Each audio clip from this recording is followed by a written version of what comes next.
तो जय श्री राम, जय हनुमान। दोस्तों, कैसे हैं आप लोग। आप लोगों का स्वागत है मेरे आज के वीडियो में। आप लोग यहाँ तक खुद नहीं पहुँचे हैं, ऊपर वाले ने देखा होगा कि आप ज़रूर कोई मुसीबत फेस कर रहे हैं, तो इसीलिए राम जी ने और हनुमान जी ने आपको ये बोला है कि आप इस वीडियो तक जाएं, और इसीलिए आप मेरी ये वीडियो देख रहे हैं। और आप उन्हें जिस तरीके से भी मानते हैं उसी तरीके से वो आपकी सहायता करते हैं, और इसीलिए उन्होंने आपको इस वीडियो तक लाया है। और आप ये वीडियो देखें और आपको फल ज़रूर प्राप्त होगा। अगर आप सही नियम और विधि से ये पाठ करते हैं तो बिल्कुल फल प्राप्त होगा। अब आज के टाइम में क्या हो रहा है ना कि सब कोई वीडियो डाल रहा है, जिनको जानकारी है वो भी और जिनको नहीं है वो भी। तो जो सामने वाले होते हैं वो भी कंफ्यूज हो जाते हैं, जबकि वो बहुत संकट में होते हैं, बहुत परेशान होते हैं, लेकिन वो कुछ कर नहीं सकते हैं क्योंकि उन्हें समझ में नहीं आता कि क्या करें। तो इसीलिए आप यदि सही वीडियो देखते हैं, सही विधि विधान से पूजा करते हैं, तो हनुमान जी आप पर अपनी कृपा जरूर बरसाएंगे। और उनके आराध्य राम जी वो तो हर हाल में आपकी सहायता करेंगे। तो अब क्या किया जाए, तो यही समझ में नहीं आता है कि अगर हम 4 तरह की वीडियो देख रहे हैं तो वो थोड़ा सा चेंज बता देते हैं, वो वैसे बता देते हैं। तो अब समझ में नहीं आता कि हम लोग करें तो क्या करें, कुछ समझ में ही नहीं आता है। तो इसीलिए लोग बोलते हैं कि सही विधि कहाँ से पता चले और कैसे पता चले।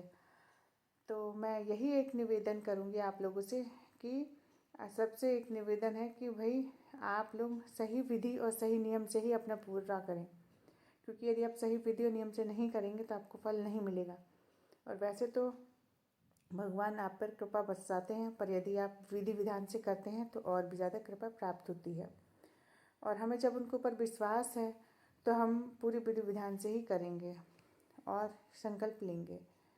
तो सबका सुन के, इधर उधर की बातें सुन के हम इस तरीके से नहीं शुरू करना चाहिए, क्योंकि हनुमान जी ब्रह्मचारी हैं और बहुत ही उस टाइप के हैं। आज कलयुग के जागृत देवता हैं, साक्षात हमारे साथ रहते हैं। हमारे साथ जो भी होता है वो हमारे हनुमान जी देखते हैं। और मैं सच्चाई बताऊं तो मेरे साथ बहुत कुछ ऐसा हुआ है कि मैं बहुत परेशान रही हूँ। तो इसलिए मैं हनुमान जी पर बहुत विश्वास करती हूँ कि मेरे पहले क्या हालात थे और अभी क्या है।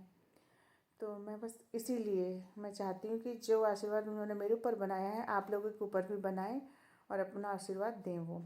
तो इसीलिए मैं चाहती हूँ कि आप लोग भी उनकी आराधना करें। तो बस मैं ये चाहती हूँ कि आप लोग ये भी शुरू करें। तो चलिए फ्रेंड्स, तो हम क्या करेंगे, सबसे पहले जो लोग भी देख रहे हैं ना वो जय श्री राम जरूर लिखें कमेंट्स में। और जो जय श्री राम या जय हनुमान लिखेगा तो उनको बहुत प्रिय है। तो आप जय श्री राम जय हनुमान कमेंट्स में ज़रूर लिखें, क्योंकि राम जी आराध्य हैं हनुमान जी को, वो बहुत प्रसन्न होते हैं उनका नाम लेके। तो आप लोग 11 दिन का हनुमान चालीसा संकल्प कैसे लें, तो ये मैं आज आपको बताऊंगी। तो इसलिए आप लोग शुरुआत करने से पहले सबसे पहले जय श्री राम जय हनुमान कमेंट्स में ज़रूर लिखें, जिससे कि उनकी कृपा आपके ऊपर हमेशा बनी रहे। तो इसलिए कहते हैं, जो भी कहते हैं कि जब हम संकल्प लेकर पाठ करते हैं तो मंगलवार या शनिवार से शुरू करेंगे। और अगर आप इमरजेंसी में पाठ करना है, कुछ बहुत ज़्यादा इमरजेंसी है कि आपके ऊपर संकट आया हुआ है, तो जो इमरजेंसी में पाठ होता है वो 100 हनुमान चालीसा का पाठ होता है। सिर्फ इमरजेंसी में ही कर सकते हैं आप उसे। और मतलब एक ही बार में आपको बैठ के एक ही आसन में बैठ के 100 हनुमान चालीसा पाठ करना है। ये मुश्किल होता है क्योंकि बहुत कठिन है, बोलना बहुत आसान है और बहुत टाइम, इसमें कम से कम 3 या 4 घंटे आपको आराम से लगेंगे यदि आप अच्छे से पढ़ेंगे। तो उसमें भी आपको स्पीड बढ़ा के रखनी पड़ेगी। और हाँ, इसमें फ्रेंड्स आप बिल्कुल भी बीच में उठ नहीं सकते हैं। तो कि आपको कैसे करना है ये भी मैं आपको अगले वीडियो में ज़रूर बताऊंगी। तो जो सबसे फलदायी जो होता है 11 दिन का हनुमान चालीसा संकल्प, तो आप संकट में हैं तो 100 वाला भी कर सकते हैं, नहीं तो आप 11 बार हनुमान चालीसा संकल्प करें, जो बहुत फलदायी होता है। और इसकी जो नियम और विधि विधान है बहुत ईजी है। तो इसे आप मंगलवार या शनिवार से शुरू कर सकते हैं। आप 11 दिन तक आपके घर में और उससे 1-2 दिन पहले और 1-2 दिन बाद तक नॉन वेज तामसिक भोजन बिल्कुल भी नहीं आना चाहिए। ना आप खाएं ना आपके परिवार वाले जो भी हैं कोई भी ना खाएं, जैसे दारू है, मांस मच्छी, क्योंकि ये सब चीज़ें हनुमान जी को बिल्कुल भी अच्छी नहीं है लगती हैं और वो नाराज़ हो सकते हैं। और यदि आप लहसुन प्याज भी छोड़ सकते हैं तो इससे अच्छा तो कुछ है ही नहीं, आप उसे भी छोड़ दीजिए। तो आप यदि, पर कभी कभी ये तो है कि हम नहीं खाते हैं पर फैमिली वाले खाते हैं तो उन्हें खाने दीजिए, पर आप बिल्कुल भी मत खाइए, ठीक है। तो आप वो मत खाइए, ऐसा है। तो देखिए, जितना हम नियम करेंगे उतना ही हमारी पूजा लगेगी। तो यदि हमें जब कुछ पाना होता है ना तो कहते हैं कि हमें कुछ तो त्याग करना ही पड़ता है। तो इन चीज़ों को हम त्याग कर सकते हैं। और ऐसा कुछ नहीं कि बिना लहसुन प्याज के खाना अच्छा नहीं बनता है, बहुत अच्छा बनता है। आपने देखा होगा अक्सर पूजा पाठ में कभी भी लहसुन प्याज नहीं पड़ता है, तो आप उसे स्किप भी कर सकते हैं। तो जहाँ तक हो सके आप छोड़ें इससे। तो यदि ये पाठ यदि आप रात में करते हैं तो बहुत फलदायी होता है। आप 8 बजे करें, 9 बजे कर लें, 10 बजे, 11 बजे, 12 बजे तक करेंगे तो बहुत फलदायी होता है ये। कहते हैं दिन में नहीं होता इतना फलदायी, वैसे जब आपको टाइम मिले आप कर सकते हैं, लेकिन कहते हैं कि पूरा दिन हनुमान जी राम जी की सेवा में लगे रहते हैं। तो रात में वो फ्री होते हैं तो वो हमारी हर चीज़ सुनते हैं अच्छे से। तो कहते हैं कि जिसके जो भी होता है वो उनकी कृपा से ही होता है। और जिस दिन आप जैसे ये संकल्प लेंगे उस दिन आप 6 बजे, 6 या 7 बजे तक आप खाना खा लीजिए शाम का। 6 बजे के बाद आप खाना मत खाइए। और उसके बाद आप जहाँ तक हो सके आप नहा धो के स्वच्छ वस्त्र पहने। यदि आप नहा धो नहीं सकते हैं तो आप एकदम से फ्रेश कपड़े पहने, मतलब पूरे कपड़े चेंज करके ही आप आसन पे बैठें, तो तभी फलदायी होता है। कुछ लोग बोलते हैं कि क्या फास्टिंग करके ही ये संकल्प लिया जा सकता है? नहीं, ऐसा कुछ भी ज़रूरी नहीं है। आप दोनों टाइम खाना खाकर भी कर सकते हैं। और बस इतना है कि आप, यदि आपके पास टाइम नहीं तो आप किसी भी टाइम कर लें, लेकिन यदि आप रात में करेंगे तो ये बहुत फलदायी होता है।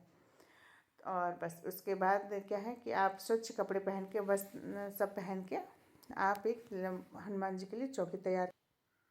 तो फ्रेंड्स, होता क्या है कि जब हम बहुत ज़्यादा परेशान होते हैं, चारों तरफ से समस्याओं में घिरे होते हैं, हमें कुछ समझ में नहीं आता है, तब ये लगता है हमें कहीं से कोई भी समस्या का समाधान मिल जाए, हम उसे ज़रूर करेंगे। और यदि हमें सही समाधान नहीं मिलता है तो दिल बहुत दुखी होता है, फिर हमें खुद भी दुख लगता है कि अरे हमने ये क्या किया। तो इसीलिए कहते हैं कि सही और सही टाइम सब कुछ हमें बताना चाहिए। तो इसलिए देखिए फ्रेंड्स, ये कुछ चीज़ें हैं जो मेरे ऊपर भी बीती हैं, जो कि मैं बाद में आप लोग को बताऊंगी जब मेरे यहाँ सब कुछ ठीक हो जाएगा। अभी हनुमान जी की हमारे परिवार के ऊपर बहुत कृपा रही है और आगे भी रहेगी, क्योंकि मैं उन्हें अपना पिता मानती हूँ। तो वो अपना कृपा और आशीर्वाद मेरे और मेरे परिवार के ऊपर हमेशा बनाए रखते हैं। तो मुझे उन पर पूरा विश्वास है। और मेरे बहुत से अनुभव भी हैं जो मैंने अपने चैनल पर डाले भी हैं और अभी आगे भी डालूँगी, तो आप लोग ज़रूर देखें। तो मैंने भी कई बार संकल्प लिया है फ्रेंड्स, और मेरे साथ बहुत अच्छा हुआ, मुझे बहुत अच्छा अनुभव हुआ। मैं आपको अपनी बताऊं तो मुझे खुद को अंदर से बहुत अच्छा लगता है, मुझे मानसिक बहुत शांति मिली है और शारीरिक तो मुझे बहुत ज़्यादा अच्छा लगा ही है। तो बस मैं ये चाहती हूँ कि जो फ़ायदा मुझे मिला है हनुमान जी से, आप लोग को भी मिले और आप लोग भी अनुभव करें। कि मैंने बोला उस चीज़ पे विश्वास ना करें, लेकिन आप लोग खुद से अनुभव करें। तो आप जब भी ये पूजा करें तो एक ही टाइम निश्चित कर लें कि यदि आप शाम को 9 बजे करें तो 9 बजे ही बैठें, आगे पीछे ना बैठें। 10-15 मिनट आगे पीछे हो सकता है, तो उससे ज़्यादा ना करें। नियत समय होना चाहिए। और कपड़े भी आप लाल, पीले, हरे पहन सकते हैं, गुलाबी पहन लीजिए, लेकिन काला और नीला मत पहनिए, क्योंकि काले नीले कपड़े पहन के हमारे यहाँ पूजा नहीं की जाती है। तो ये सारे कपड़े पहन के आप पाठ कर सकते हैं। तो पाठ करने बैठ रहे हैं तो जहाँ तक हो सके आप नहा ही लीजिए। यदि आप नहीं नहा सकते, क्या होता है कि सर्दियों में थोड़ा दिक्कत होती है नहाने में, गर्मियों में तो हम नहा सकते हैं। तो इसलिए यदि गर्मियाँ हैं तो आप नहा लें, यदि नहाने का नहीं भी मन है तो आप कपड़े चेंज करके आराम से पूजा कर सकते हैं। तो बस नहा धो के, हाँ, एक एक कपड़े पूरे चेंज कर लीजिए, चाहे वो सर्दियाँ में या गर्मियों में। नहाते हैं तो बहुत अच्छा है, और नहीं तो कोई दिक्कत नहीं है। तो बस कहते हैं ना, शुद्धता होनी चाहिए, तभी भगवान करते हैं। तो पाठ के लिए सामान हमें क्या क्या चाहिए? एक आसन चाहिए होगा जिस पे हम बैठेंगे, लाल ही आसन रखेंगे हम। और एक लोटा चाहिए होगा, एक लोटा पानी चाहिए। और एक गिलास में रखेंगे हम पानी, क्योंकि हम गिलास जो पानी है उसे हटा सकते हैं, पर लोटे को हमें छूना नहीं है। वो लोटा हम आखिरी दिन ही छुएंगे। तो सबसे पहले हम क्या करेंगे, हनुमान जी की, पंचमुखी हनुमान जी की मूर्ति लेंगे, एक गणपति जी का फोटो लेंगे और एक राम दरबार का लेंगे। तो इन तीनों को हम चौकी पर बिठाएंगे। चौकी पर जब हम उनको बिठा लेंगे और जहाँ तक हो सके आशीर्वाद देती हुई मुद्रा में आप सारे फ़ोटो लें, तभी सही रहता है। तो आशीर्वाद देता हुआ हम बहुत अच्छा मानते हैं। यदि आप चाहें तो घी का दीपक भी जला सकते हैं, पर तेल का बहुत फलदायी। और फिर उसके बाद हम तिल या चमेली के तेल का दिया लें। तिल का तेल आराम से मिल जाता है, और जहाँ तक हो सके चमेली के तेल का जलाएंगे तो बहुत अच्छा होता है। तिल का तेल तो ऑनलाइन भी मिल जाता है, कोई दिक्कत नहीं है। चमेली का भी मिल जाता है। तो एक हमें दिया जलाना है और एक धूप बत्ती जलाएंगे हम। और उसके बाद जो हमने 1 लोटा जल रखा है, तो हम हनुमान जी के राइट साइड में लोटा रखे में पानी रखेंगे। लोटे के नीचे हम थोड़ा सा अक्षत डाल देंगे। इसे बहुत शुभ मानते हैं। और ये पाठ जिसके लिए भी हम कर रहे हैं, और जो हमसे दूर है उसके लिए कर रहे हैं, या फिर जो हमारे साथ है उसके लिए कर रहे हैं। यदि जो हमारे साथ है हम उसके लिए कर रहे हैं, तो वो जल हम उसे ही पिलाएंगे और पूरे घर वालों को भी पिला सकते हैं। पर जो दूर है उसका हमने संकल्प किया हुआ जल जो है, उसे हम बाहर जल पेड़ के नीचे उसको समर्पित कर देंगे, उसका नाम लेके और पूरा मनोकामना बोल के। तो आप भोग में उनके लड्डू रखिए, गुड़, चना, केला, सेब रखिए, बूंदी रखिए। आप कुछ भी रख सकते हैं, घर में भी कुछ बना के रख सकते हैं आप मीठा, लेकिन पूरा शुद्धि का ध्यान रखें कि कैसे करना है। तो हनुमान जी को खीर भी बहुत पसंद है, पर इन सब के साथ में आपको तुलसी दल का रखना बहुत ज़रूरी है। कहते हैं कि हनुमान जी बिना तुलसी दल के भोग स्वीकार नहीं करते हैं, तो उनके भोग में आपको तुलसी रखना बहुत ज़रूरी है। भोग में आपके पास जो है वो रख लीजिए, कोई दिक्कत नहीं है। तो बस, तो हनुमान जी यदि आप हनुमान जी को तुलसी दल चढ़ा देते हैं तो वो बहुत प्रसन्न हो जाते हैं। बस इन चीज़ों का ध्यान रखेंगे। तो हमारा जो सीधा हाथ है, तो सीधे हाथ की जो उंगली होती है हमारी, लाल वाला उंगली से लाल वाला सिंदूर हनुमान जी को लगाएंगे। वैसे बहुत से लोग बोलते हैं कि लड़कियां या औरतों का हनुमान जी को नहीं छूना चाहिए, लेकिन ये बिल्कुल गलत है। यदि हम अपने पिता और भाई के रूप में उन्हें मानते हैं तो हम उनको छू सकते हैं। क्या ये गलत है अपने पिता को या भाई को छूने में? यदि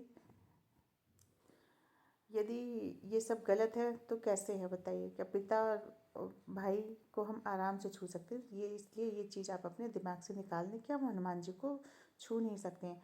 तो आप जहाँ तक हो सके हनुमान जी को लाल चंदन लगाएं। और सबसे पहले आप गणपति जी का आगमन करेंगे। गणपति जी का आगमन करके फिर राम जी को लगाएंगे और फिर हनुमान जी को, फिर तीनों को पुष्प चढ़ाएंगे। पुष्प चढ़ाने को पुष्प आप कोई से भी ले सकते हैं, पीले या लाल, पर यदि आप गुलाब के पुष्प लेते हैं तो वो हनुमान जी को अति प्रिय है। तो आप जहाँ तक हो सके गुलाब के पुष्प भी चढ़ाएं, और यदि नहीं है तो आप पीले फूल भी चढ़ा सकते हैं। इसके बाद आपको क्या करना है कि फिर उसके बाद आप हाथ जोड़ के प्रणाम कर लीजिए। और बस उसके बाद बाएं हाथ से हम लोटे का पानी लेंगे दाहिने हाथ में, और दाहिने हाथ में पानी लेकर के हम संकल्प करेंगे। उसमें थोड़ा सा अक्षत और पुष्प भी हम डालेंगे। और सबसे पहले हम अपना नाम बोलेंगे, नाम और जो हमारा गोत्र है वो बोलेंगे, और हम कहाँ से कर रहे हैं और किसके लिए कर रहे हैं और हमारी मनोकामना क्या है। हम ये सब हनुमान जी के आगे बोलकर ये चीज़ उनके आगे नतमस्तक होकर बोलेंगे, आंखें बंद करके एकदम ध्यान मग्न होकर, और फिर वो वहीं लोटे के पास छोड़ देंगे।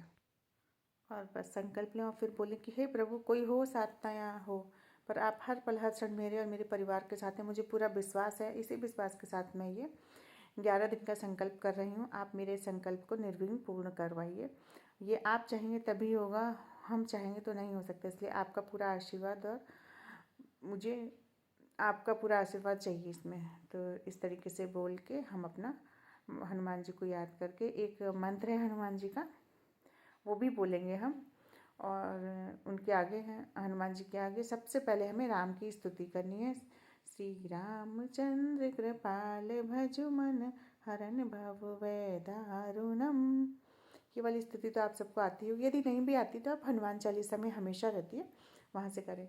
तो सबसे पहले दोस्तों क्या होता है ना कि हनुमान जी को राम नाम अति प्रिय है, तो आप राम जी के नाम की 108 माला कर सकते हैं और राम स्तुति कर सकते हैं। बहुत से लोग राम रक्षा स्तोत्र भी करते हैं, पर बहुत टफ होता है। यदि आप कर सकते हैं तो वो करें, नहीं तो आप राम नाम 2 से 4 मिनट करने के बाद ही हनुमान चालीसा का पहले वो दोहा पढ़ेंगे, हम शैलावधि हम धनुजवन ग्रसाने नाम गम्यम, ये वाला है। तो इसे आप पूरा पढ़ें और ये हनुमान चालीसा में आगे ही दिया रहता है। और उसके बाद गणपति जी का, राम जी का, इन सबका नाम लेकर हनुमान चालीसा की शुरुआत करें। तो जब आप हनुमान चालीसा की शुरुआत कर रहे हैं तो राम जी का और गणपति जी का पूरी तरीके से ध्यान करेंगे, क्योंकि विघ्नहर्ता मंगलकर्ता गणपति जी को माना जाता है और हनुमान जी के आराध्य हैं राम जी। तो इन लोग के बिना हनुमान चालीसा हम पूर्ण नहीं कर सकते हैं। तो इस तरीके से हम हनुमान चालीसा का पाठ करेंगे। तो आपकी श्रद्धा होनी चाहिए पूरी तरीके से, हनुमान जी आपकी हर मनोकामना पूर्ण करेंगे। बस कहते हैं ना कि कभी कभी हमारी मनोकामना इतनी ज़्यादा बड़ी होती है कि बाबा को थोड़ा टाइम लगता है, पर हमें विश्वास उनके ऊपर कभी नहीं खोना चाहिए कि नहीं हमारी मनोकामना पूर्ण नहीं हो रही तो ऐसा क्यों हो रहा है, हम तो इतनी कुछ नहीं। कहते हैं ना कुछ चीज़ों में बहुत टाइम लगता है, तो आप उन पर विश्वास और श्रद्धा रखिए, वो आपकी हर मनोकामना पूर्ण करेंगे। तो इस तरीके से आप उनका संकल्प को पूरा कीजिए। उसके बाद आप सबसे पहले गणेश जी की आरती, राम जी की आरती और हनुमान जी की आरती करके विसर्जन कर दीजिए। उसके बाद आप क्या करेंगे, जो आखिरी दिन रहेगा उस दिन आप जो जो गिलास का जल है वो तो आप रोज़ ही उठाएंगे। आप चाहें तो पी लीजिए, अपने फैमिली में सबको पिला दीजिए। और जो आपने लोटा रखा था वो आप 11वें दिन ही उठाएंगे वहाँ से। तो जब 11वें दिन उसको उठाएंगे उसका जल इतना ज़्यादा पवित्र हो जाएगा फ्रेंड्स कि आप उसे रख भी सकते हैं। यदि आपके घर में कोई भी नेगेटिव एनर्जी है या कुछ भी है तो आप वहाँ पर भी यूज़ कर सकते हैं। आपके घर में कोई बच्चा बीमार है, बड़ा बीमार है, आप उसको पिला सकते हैं, तो उससे बहुत फ़ायदा होगा। तो इस तरीके से आप करके देखिए और बस हनुमान जी पे पूर्ण श्रद्धा विश्वास बनाए रखिए, भगवान आपकी हर मनोकामना पूर्ण करेंगे। और वैसे भी फ्रेंड्स कहते हैं ना कि जब हमें कुछ पाना होता है तभी कुछ ना कुछ होता है। तो यदि आप ये वीडियो देख रहे हैं तो हनुमान जी चाहते हैं कि आपके साथ कुछ ना कुछ अच्छा हो, इसीलिए वो आपको इस वीडियो तक लाए हैं। तो आप इस विधि से करें, आपको बहुत अच्छा लगेगा। और आपका अनुभव मैं चाहूँगी कि आप भी अपना अनुभव आके शेयर करें, क्योंकि जो इनके साथ भी जो अनुभव होता है वो लोग शेयर करते हैं, क्योंकि वो पूरी सच्ची श्रद्धा और भक्ति से करते हैं। लेकिन हाँ, आपको पूर्ण विश्वास रखना होगा। तो आपको मेरा आज का वीडियो कैसा लगा ज़रूर बताइएगा और कमेंट में जय श्री राम जय हनुमान ज़रूर लिखिएगा।